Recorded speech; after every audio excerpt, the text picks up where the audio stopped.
মৃত্যুর পর কি জীবন আছে? পূর্বে জন্মে কি আমরা ছিলাম? ভগবান শ্রীকৃষ্ণ গীতার মধ্যে যা যা বলেছেন সেটা আধুনিক বিজ্ঞান আজ প্রমাণ করেই দিল। বন্ধুরা, গীতার দ্বিতীয় অধ্যায়ের 27 নম্বর শ্লোকে শ্রীকৃষ্ণ বলছেন, অর্জুন, যার জন্ম হয়েছে তার মৃত্যু অবশ্যম্ভাবী, এবং যার মৃত্যু হয়েছে তারও জন্ম অবশ্যম্ভাবী। তারপর চতুর্থ অধ্যায়ের 5 নম্বর শ্লোকে ভগবান শ্রীকৃষ্ণ বলছেন, হে অর্জুন, আমারও তোমার বহু জন্ম অতীতে হয়েছে, আমি সেই সমস্ত জন্মের কথা স্মরণ করতে পারি, কিন্তু তুমি পারো না।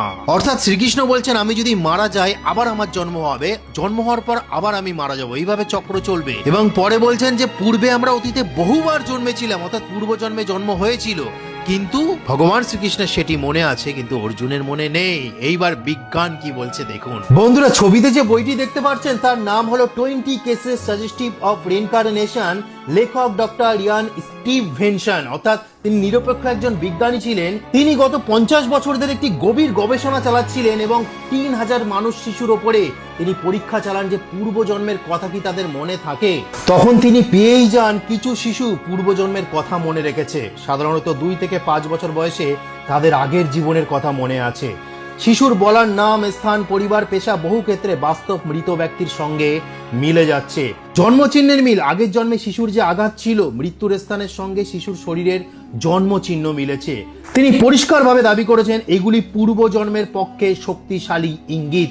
অর্থাৎ একজন বিজ্ঞানী তিনি দাবি করছেন যে পূর্বজন্মে তারা ছিল, তাদের এই ক্ষতস্থান ছিল।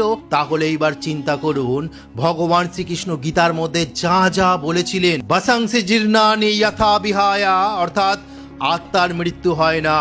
মানুষ যেমন জীর্ণ বস্ত্র পরিত্যাগ করে, তেমনি আমাদের জীবাত্মা আমাদের কর্মগুলোকে নিয়ে অন্য একটি যোনিতে জন্ম লাভ করে। অর্থাৎ আপনার জীবনে যদি আপনি সবচেয়ে বেশি খারাপ কর্ম বেশি করেন, তাহলে আপনি নরকগামী হবেন, নিম্নগামী আত্মায় পরিণত হবেন, যেটা আপনার কষ্ট সহ্য করতে হবে বহু কোটি কোটি বছর।